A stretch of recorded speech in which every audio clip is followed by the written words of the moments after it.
आजच्या या प्रचार सभेला उपस्थित मंचावरील सर्व मान्यवर, नाव काही घेत नाही तर या सभेला उपस्थित या गावातील मतदार बंधू आणि भगिनींनो, उमेदवार तर पाहिलीचे 50 उभे आहे.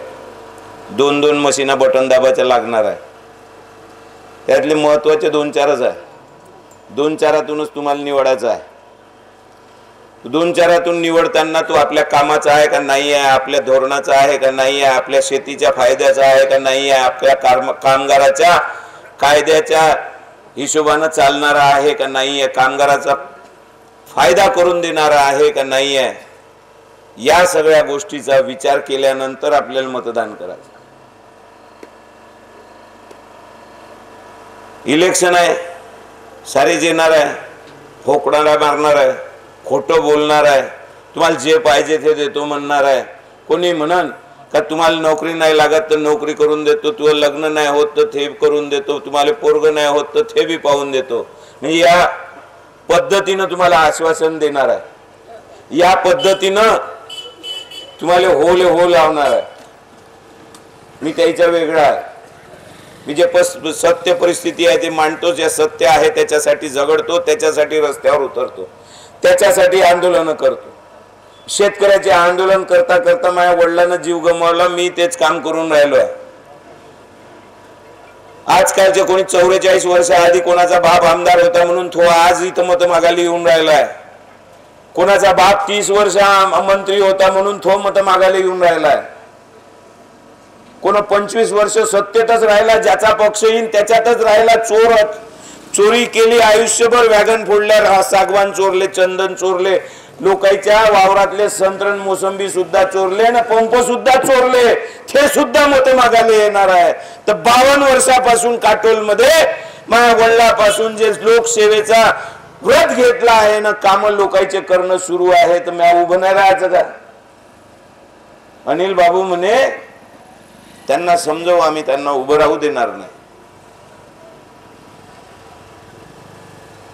मी बरोबर त्यांना समजावेल, त्यांना उभं राहू देणार नाही. मग मी फॉर्म भरला, माझ्या पक्षाचा बी फॉर्म आला. मागच्या वेळी आघाडी होती त्याच्यामुळे त्याची शेका पक्षाला तिकीट नाही गेली, राष्ट्रवादीला तिकीट गेली. राष्ट्रवादीला तिकीट गेली आणि 19 मध्ये हे भाजपची लाट होती. भाजपची लाट असल्यामुळे हे चोर उचक्के आमच्या गावातले निवडून नाही गेले पाहिजे आणि आमदार नाही झाले पाहिजे, 2 नंबरचे धंदे या क्षेत्रामध्ये सुरू नाही झाले पाहिजे, खून खराबे बलात्कार नाही झाले पाहिजे आणि चोर उचक्केले वाव नाही मिळाला पाहिजे. एवढंच पाहून मी अनिल देशमुखाची साथ दिली, अनिल देशमुखाचा प्रचार केला. वाईट अनुभव अनिल देशमुखाचा आला. राहुल देशमुख त्याला भाषणासाठी विहारपेठ पासून तर तिकडे तारा उतार्यापर्यंत पाहिजे होता, पण भूमिपूजन करायला राहुल देशमुख नव्हता पाहिजे कुठंच. त्यानं काय लोकाईला आश्वासन दिले, काय लोकाईला मानमिनत्या केल्याने याला मतदान करा म्हणून म्हणवलं, तर कधी मला बसून विचारलं नाही का कुठं रस्ता पांधन रस्ता कबूल केला का, कुठं विहीर कबूल केली का, कुठं कोणते काम कबूल केले, कुठं काय कबूल केलं, काहीच विचारलं नाही. कधी बसला नाही, कधी चर्चा केल्या नाही. आता भाषण सांगते मला लहान भाऊच होय म्हणते राहुल देशमुख. काही संबंध नाही आहे. मी असली देशमुख आहे, तो नकली आहे, काहीच संबंध नाही. लहान भाऊ आहे म्हणते. बरं आहे लहान भाऊ, तर भावाला काहून नाही दिली? पोट्ट काहून दिसलं? ते बोयता टोलाचं मस्त कॅन्डिडेट उभे आहे इथं. ते काटोलचं चोट्टू उभं आहे कमळाकडून, ते 4थी नापास आहे. हे अनिल बाबूचं पोट्ट हे 12वी आहे. इकडून तिकडून ओपन युनिव्हर्सिटी मधून डिग्री घेतली, त्याच्यातून मग MBA केलं. तर आता सांगते मी MBA आहो, मी LLB आहो, उच्च शिक्षित आहे. नाही मागाचं मत. माझ्या बापाला पूर्ण कारकिर्दीमध्ये पैसे खाण्याचा डाग नाही, माझ्या कारकिर्दीत पैसे खाण्याचा डाग नाही. पैसे आम्ही खाल्ले नाही. माझ्या आज्यानं जे 1.5 फूट भिंत आहे ना जुनी मातीची, त्या 1.5 फूट भिंतीच्या घरात मी अजूनही राहतो. 25 वर्ष नगरपालिकेची सत्ता भोगली, 6 वर्ष आमदारकी भोगली, त्याच्यानंतर 17 वर्षापासून मी राजकारणात आहे. मी पण सत्ता भोगली नगरपालिकेची. 1 रुपयाचा दागिनदार नाही कोणाच्या पैशाला. नोकऱ्या दिल्या, मीही नोकऱ्या दिल्या, माझ्या वडिलांनी नोकऱ्या दिल्या, कोणाकडून पैसे घेतले नाही. मग इमानदार पाहिजे का बेईमान पाहिजे हे तुम्हाला निवडायचं. तुम्ही एक वेळा इमानदार निवडून द्या, नाही तुमच्या इच्छेत 2 नंबरचे दारूचे धंदे पहिले बंद केले तर देशमुखाची औलाद नाही मी. तुम्हाला सुरू पाहिजे वाटते धंदे, टाळ्या उशिरा पडल्या. चुकीचं बोललो का मी? मजा येते का दारू पिण्यात? अरे मरान तुम्ही, तब्येत तुमच्या खराब होईल. हे इलेक्शन वाले येणार आहे, 4 दिवस मजा है, 4 दिन की चांदनी फिर खाली रात है. तब्येत तुमच्या बिघडन, व्यसनाला तुम्ही लागाल, पोरग तुमचं भडकणार आहे, कुटुंब तुमचं वाया जाणार आहे. याच्या बापाचं काही नाही झालं, मत घ्यायला येणार आहे. आता काही नवीन नाहीये. एक जिचकारचं पोट्ट आलाय, त्यानं साड्या वाटल्या, काम काय तर तेवढंच केलंय. एका कास्तकारासाठी आंदोलन नाही, एका दलितासाठी आंदोलन नाही, एका स्त्रीवर अत्याचार झाला त्याच्यासाठी आंदोलन नाही, कोण्या कुंभ्यानं आत्महत्या केली त्याच्यासाठी या रस्त्यावर उतरला नाही, तिथे राहुल देशमुखच उतरला.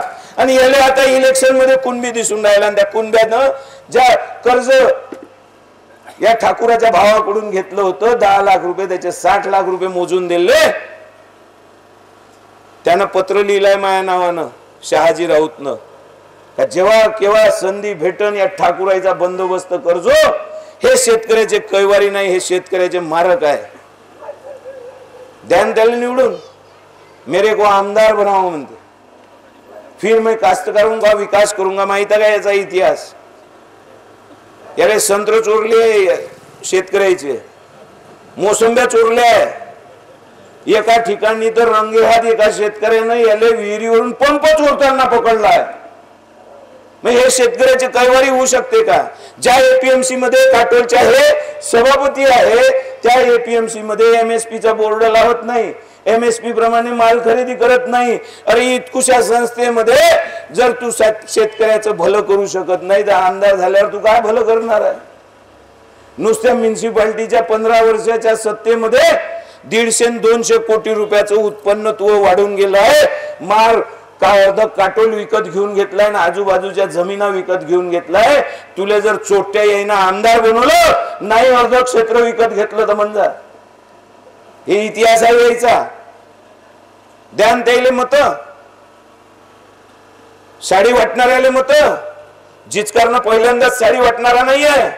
1995 मध्ये अनिल देशमुखांनी साड्या वाटल्या. 2019च्या इलेक्शन मध्ये ज्या श्रद्धेनं तुम्ही पारट सिंग याले अनुसूया मातेच्या अंगावर साड्या चढवता, त्या चरण सिंगनं उतरवून वाटल्या. या अनिल देशमुख साड्या वाटणारा, चरण साड्या वाटणारा, जिचकार साड्या वाटणारा, ह्या अनिल देशमुख दारू वाटणारा, ह्या चरण दारू वाटणारा, आणि ह्या जिचकारही उद्या आला म्हणजे दारूच वाटणार आहे. कारण त्याच्या बापाने एकच काम केलं, फॅक्टरी उघडली, ते या क्षेत्रात नाही नागपुरात उघडली, ते देशी दारूची. ब्रँड माहित आहे का? संत्रान भिंगरी, त्याच्या बापानं उघडलेली फॅक्टरी आहे. हे ज्याले धोरण नाही, ज्याले अभ्यास नाही, ज्याले विचारधारा समजत नाही, ज्याले समाज सुधारणा करायची नाही, निवडून जायचं आहे, माल मलिदा खायचा आहे, हे दारू वाटणार, हे पैसे देणार, हे खायचे का नाही खायचे, दारू प्यायची का नाही प्यायची हे तुम्हाला ठरवायचं. माझे इथं काही कार्यकर्ते नाही आहे जास्त, 2-4 जण आहे बिचारे. उद्या पुन्हा प्रचार करणं बंद करून आणि फॅक्टरीत कामाला जातील. परवा जेव्हा बूथ लावायची वेळ येईन, कदाचित मी यायला बूथ फुकटात पाठवीन, दुसरा याच्यावर प्रेशर टाकन, घरी बस म्हणून, नाही तर कंपनीतून फोन करून तुला नोकरीहून काढीन म्हणून. हे होऊ शकते. बूथ सुद्धा कॅप्चर होऊ शकते, बूथ सुद्धा विकत घेऊ शकते, दाटदबोट होऊ शकते. तुम्ही जर जागे राहिले मतदार म्हणून, आणि तुम्ही जर ठरवलं काही इमानदार माणूस जर निवडून द्यायचा आहे, तर कोणाचा बाप काही बदलू शकत नाही. तुमच्या मतामध्ये एवढी ताकद आहे. हे तुम्ही आज नाही 3 महिने आधीच दाखवून दिलं आहे. कोणता आमदार कोणता मंत्री आला होता तुम्हाला खासदार निवडून द्या म्हणण्यासाठी?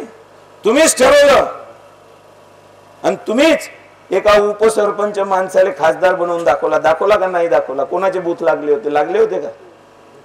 पैसे आले होते का? काहीच नाही. म्हणून तुम्ही ठरवू शकता, तुम्ही मायबाप आहे, तुम्ही कोणी गरीब माणसाला आमदार बनवू शकता ना आमदाराला खालतं उतरवू शकता.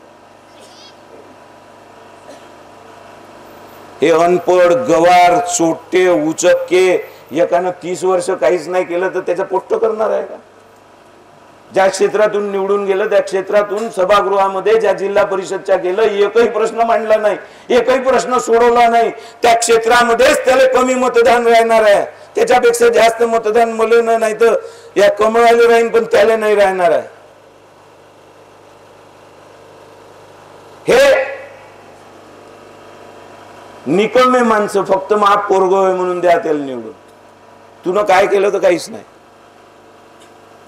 इथं येते मलिदा खाते, तुम्हाला इथं फॅक्टरीत कामं भेटते कोणते रोजंदारीचे, यूपी बिहार वाल्यानं अधिकारी व्हायचं आणि तुम्ही तिथं मोलमजुरी करायची. सेफ्टी नॉर्म्स पाळायचे नाही, सेफ्टी नॉर्म्स पाळायला लावायचे नाही. आमदाराच्या ड्युट्या आहे का नाही आहे? तुमच्या क्षेत्रामध्ये जर एखादी फॅक्टरी असन आणि तिथं सतत ऍक्सिडेंट होत असन, स्फोट होत असन आणि दरवर्षी 7-8 लोक मरत असन तर आमदारानं तिथं धडकलं पाहिजे, मालकाला जाब विचारला पाहिजे. त्यातून जे गव्हर्नमेंटनं आखून दिलेले सेफ्टी नॉर्म्स आहे, सुरक्षा नियम आहे, त्याप्रमाणे तुला व्यवस्था केली आहे का नाही केली आहे? कोण मरून राहिलं? तुमच्या गावात राहणारे पोरं, तुमच्या गावात राहणारे बाया मरून राहिल्या ना. बिहार वरून येऊन राहिले, उच्च पदस्थ घेऊन राहिले, ऑफिसचं काम करून राहिले, त्या ऑफिसात स्फोट होऊन राहिला का? नाही.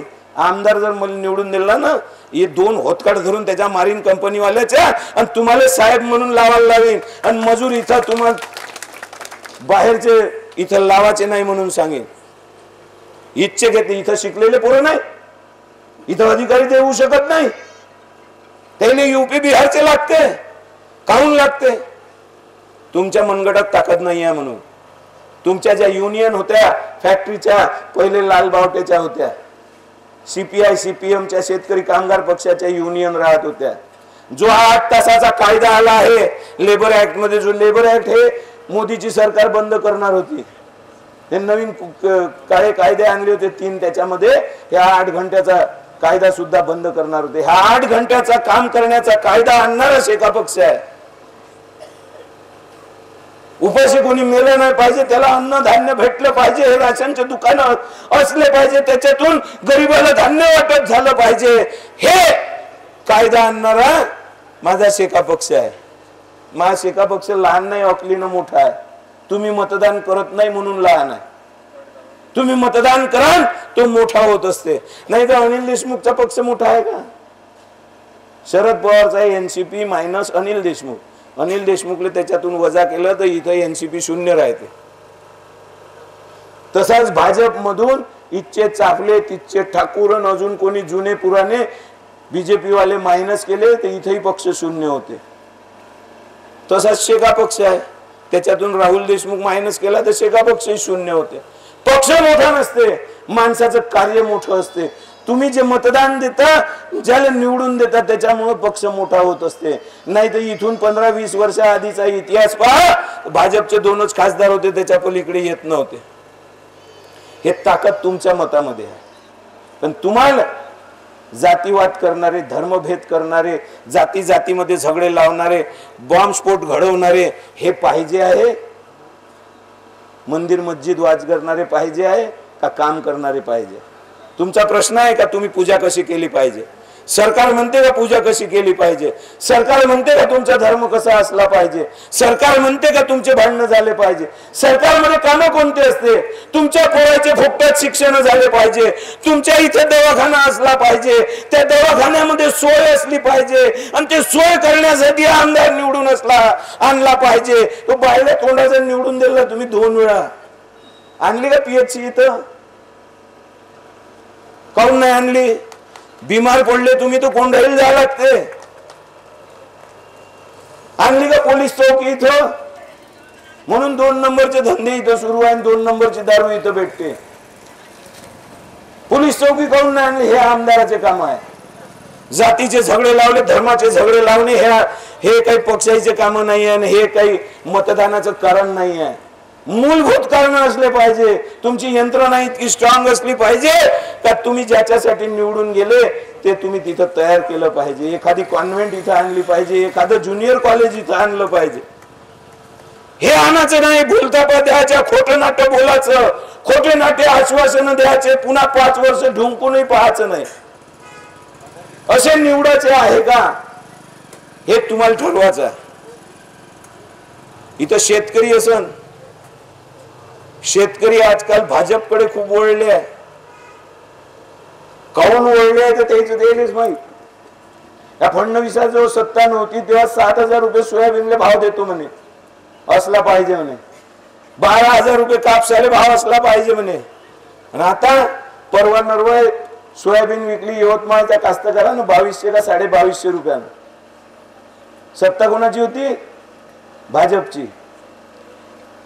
कोणा परिस्थिती निर्माण केली आहे?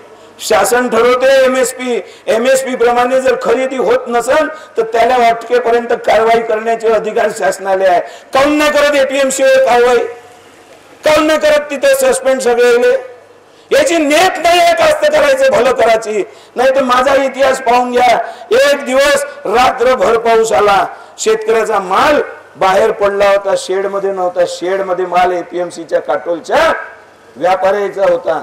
रात्री धो पाऊस आला, सारं सोयाबीन नालीनं वाहून गेलं. जे वाचलं त्याला सकाळपर्यंत कोंब फुटले होते. मी तिथं गेलो एपीएमसी, कास्तकार ढस रडत होते. त्याला म्हटलं धीर धरा, तुमचं नुकसान होणार नाही. बोलावलं त्याला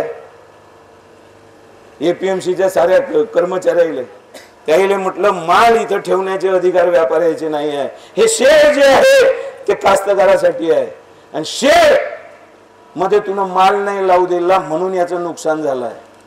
म्हणून एपीएमसी जिम्मेदार आहे. म्हणून एपीएमसी न याला नुकसान भरपाई दिली पाहिजे. नाही म्हणे आमच्या जवळ एंट्री नाही म्हणे, त्या किती सोयाबीन आलं, किती काय आलं. म्हटलं हे पा, कास्तकार आहे, चोर नाही आहे. जितकं सांगत असन, जितके पोते आले म्हणून सांगत असन तितके लिह. आता लिहायला लावले, झक मारून लिहा लागले त्याले, नाही तर लाता खाल्ल्या असत्या त्याने. त्या दिवशी लिहिले आणि त्याच्यावर निर्णय घ्यायला लावला. का काल जो लिलाव झाला त्याच्यामध्ये सगळ्यात जास्त हायएस्ट जो रेट होता त्या रेट न आया पूर्ण जणांचे डुबलेल्या मालाचे पैसे द्या, त्याले द्या लागले पैसे कास्तकाराचे. हे काटोलच्या एपीएमसी मध्ये एकच वेळा घडलं आणि पुऱ्या महाराष्ट्रात कुठंच नाही घडलं. हे आम्ही घडवून आणलं. या पद्धतीने आम्ही कास्तकाराचे आंदोलन करतो, याप्रमाणे आम्ही रस्त्यावर त्याच्यासाठी उतरतो, याप्रमाणे आम्ही कास्तकारासाठी भांडतो. संत्रा मोसंबीचे बगीचे आहे का इथं? कोणाचे आहे का बगीचे? नाही आहे, एकट दुकट आहे. या सगळे प्रश्न जे कास्तकाराचे आहे हे सोडवणं सरकारचं काम आहे. सरकारची नेत नाही आहे. तुम्ही जर जुना इंटरव्ह्यू अमित शहाचा जर ऐकला तर त्या इंटरव्ह्यू मध्ये अमित शाह काय म्हणते, हमने कभी बोला नहीं का किसान का कर्जा माफ करेंगे, हम उद्योजकों का कर्जा माफ करेंगे ऐसा कहा था, और वो बोला भी होगा कि किसान का कर्जा माफ करेंगे, तो वो चुनावी जुमला था. आहे लक्षात? म्हणजे कास्तकाराचे वाली हे नाही आहे, कास्तकारावर ट्रॅक्टर चढवणारे हे आहे, कास्तकाराचा जीव घेणारे हे आहे. वर्ष कास्तकार आंदोलन करत असेल तर मरू देऊ पण त्याचे काम मागण्या पूर्ण नाही करू म्हणणारे हे आहे. म्हणून कास्तकाराचा दुश्मन कोण आहे हे ओळखला पाहिजे, दलिताचा दुश्मन कोण आहे हे ओळखला पाहिजे. आज हे भाजपवाले जरी दाखवत असन आणि बाबासाहेबाच्या पाया पडत असन आणि हार टाकत असन तर हे नौटंकी आहे. या बाबासाहेबांनी तुम्हाला मतदानाचा अधिकार दिला आहे, तुमच्या मतदानाची ताकद तुमच्या बोटामध्ये आणून ठेवली आहे. जसा पहिले जन्मला का तो राजा होय, राजाच्या पोटी ते ठेवलं नाही बाबासाहेबांना. तुम्ही ज्याची बटन दाबान थोर राजा होईन हे ठेवलं, म्हणून आता झक मारून त्याहिले सुद्धा बाबासाहेबाच्या पाया पडा लागते. हे असे नीच नालायक तुम्ही निवडून देणार आहे का? ज्यानं शिवाजी महाराजाचा जीव घेतला त्या बामण्यानं, त्याच्या विचारसरणीवर चालते RSS, त्याच्या विचारसरणीवर चालते भाजप. ज्यानं जीव घेतला संभाजी महाराजाचा, ज्यानं जीव घेतला तुकाराम महाराजाचा, ज्यानं जीव घेतले या सगळे कुलवर्गीय यायचे जे समाज सुधारक होते, ते निवडून देणार आहे का? वाचत जा थोडं बहुत. अभ्यास तर करत जा काही, तुमच्या फायद्याचे कोण आणि काय आहे हे तुमचा अभ्यास कमी पडते, म्हणून हे तुमच्या डोक्यावर बसले.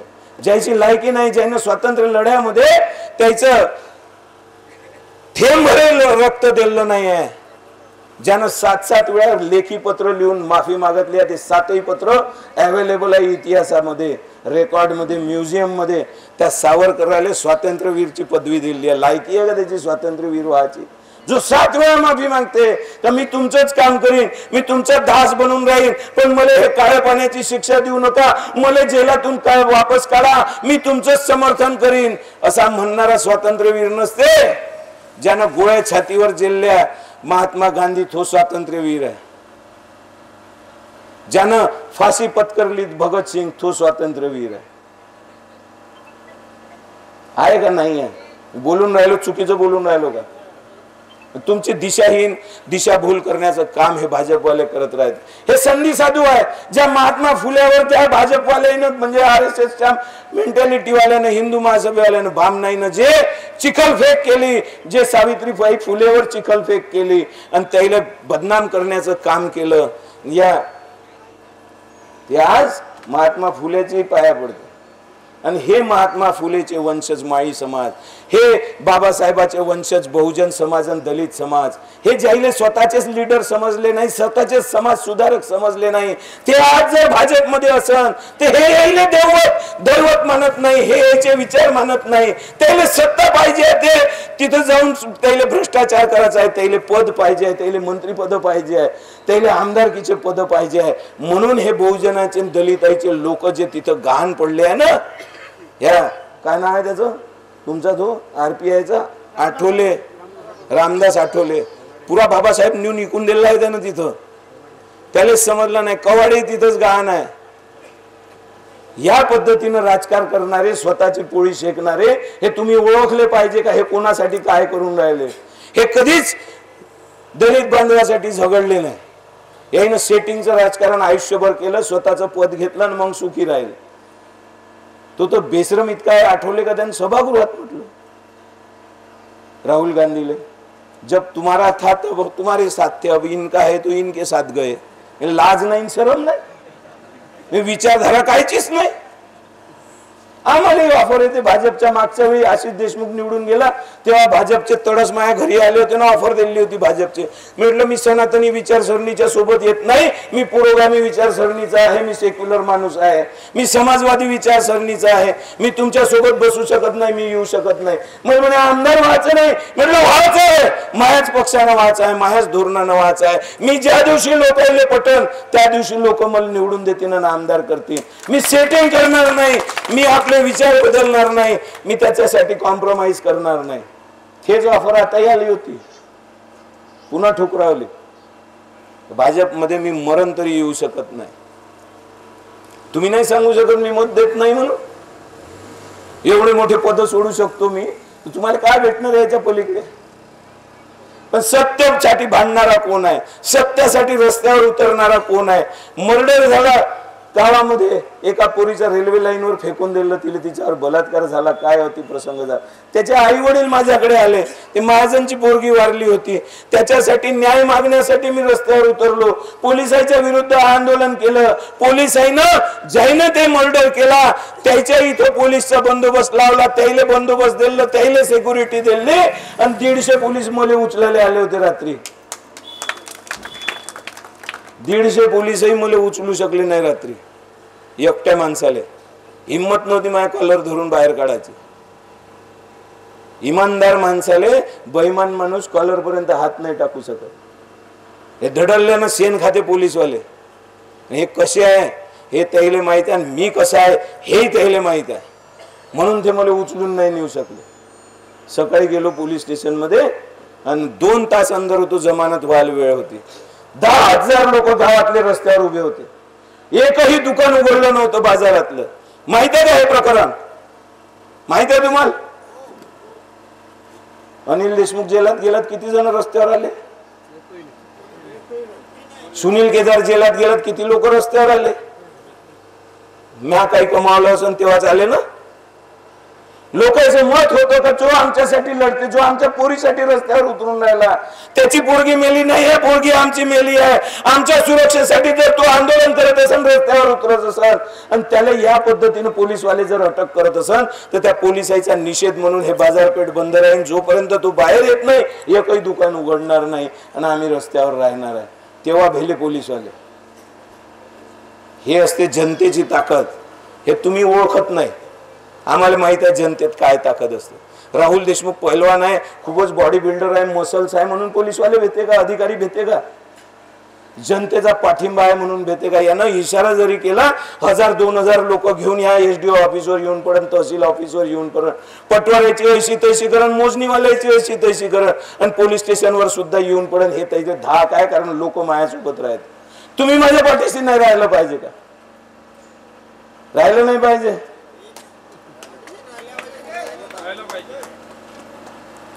पण लढणाऱ्याच्याच पाठीशी राहिलं पाहिजे, ये का नाहीये? पण तुम्हाला सांगतो मी, वातावरण बदलून राहिलंय. लोकायले भाजपच्या सरकारच्या महागाईचा त्रास आलाय. सिलेंडर वाढून गेले आहे. चुत्या बनवासाठी लाडकी बहीण योजना आणली आहे, 1500 रुपये देऊन राहिले आहे आणि 3 महिन्याचा ऍडव्हान्स दिला आहे मतदानासाठी. 1500 रुपयाचे लाभार्थीचे मल्टिप्लिकेशन केले तर 45,000 कोटी एका महिन्याचे द्यावे लागते आणि याने 3 महिन्याचा ऍडव्हान्स दिला तर जवळपास 1.5 लाख कोटी रुपये याने तिजोरीतले खाली केले आहे, फक्त याने मतदान भेटलं पाहिजे म्हणून. आणि इलेक्शन कमिशनचा तो कॅमेरा आहे, तो बसला आहे, तो भाड झोपून राहिला. इलेक्शन कमिशन ऍडव्हान्स त्याने बँकेतून दिलेला आहे. कोणी इथं 500 रुपये दिले त्याला पकडायला धावते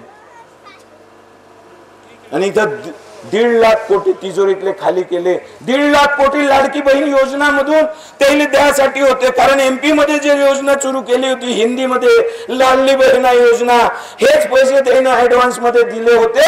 आणि एमपीचा रिझल्ट असा आला का एकही खासदार विरोधातला निवडून नाही आला, सारेचे सारे बीजेपीचे निवडून आले. इलेक्शन झाल्याबरोबर लाडली बहीण योजना बंद करून टाकली. त्याच पद्धतीने इथं सुद्धा बंद होणार आहे. आताच त्याच्यावर कोर्टातून स्टे आला आहे. स्टे आणून त्याच्यावर स्टे आणला आहे आणि त्याच्यामध्ये जो गरीब तबक्यातली लाभार्थी आहे तिचं नाव नाही आहे. मिडिल क्लास घरातल्या 2-2, 4-4 महिलाचे नाव आहे. त्याची चौकशी होणार आहे आणि त्याच्यातून ते पैसे वापस करायला लागणार आहे. 1.5 लाख कोटी रुपये द्यासाठी आणि चुत्या बनवून मतदान घेण्यासाठी याच्याकडे पैसे आहे. कास्तकाराचं कर्ज माफ करायसाठी पैसे नाही आहे, वीज बिल माफ करायसाठी पैसे नाही आहे. इतके नालायक लोक आपण सत्तेत बसवले आहे, हे तुम्ही भान असलं पाहिजे. तुम्ही याच्यातून चिडून उठले पाहिजे आणि मतदान केलं पाहिजे, या सरकारच्या विरोधात केलं पाहिजे. काही गावात काही मी फिरलो, आदिवासीचे गाव आहे, इथं आदिवासीच्या गावामध्ये बॅनर लागले आहे, आम्ही इलेक्शनवर बहिष्कार टाकतो. बहिष्कार टाकतो.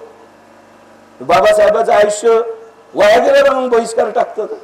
बाबासाहेबांना मताचा अधिकार दिलाय, तुम्हाला एकच मताचा अधिकार दिलाय. तुमच्या मताचं होत नसन तर तुम्ही त्याच्यावर बहिष्कार नाही टाकला पाहिजे. तुमच्या मताचं जे पाहिजे त्याला निवडून दिलं पाहिजे. तो कामाचा नसन त्याला 5 वर्षात बदललं पाहिजे, दुसरा निवडून दिला पाहिजे. 30-30 वर्षापासून थेट चिकण्या तोंडाचं घेऊन बसले तुम्ही, कोणतंच काम नाही करत. तर हे मतदानाची ताकद तुमच्यात आहे, तुम्हाला ओळखली पाहिजे. हे थर्ड क्लास राजकारणी, स्वतःच्या मताच्या पोळ्या शेकणारे, हे अद्वा तद्वा बदनाम्या करणार आहे. राहुल देशमुख पॅक झाला, राहुल देशमुखचे बॅनर दिसत नाही, राहुल देशमुखचे माणसं दिसत नाही. माझ्या बापानं पॅक होणं शिकवलं नाही. पैसे घेऊन उभा झाला, पैसे घेऊन बसते. मागच्या वेळी पैसे घेतले म्हणून अनिल देशमुखाचा प्रचार केला. वीरेंद्र देशमुखाची औलाद आहे, एका बापाची नाही. जे राष्ट्रवादीवाले या फालतूचा प्रचार करत असेल ते 10 बापाची औलाद आहे. आणि दुसरी गोष्ट अजून सांगतो, पैसे घेऊन उठणे, पैसे घेऊन बसणे, पैसे घेऊन झोपणे वेश्येचा धंदा आहे. मी वेश्या नाही आहे.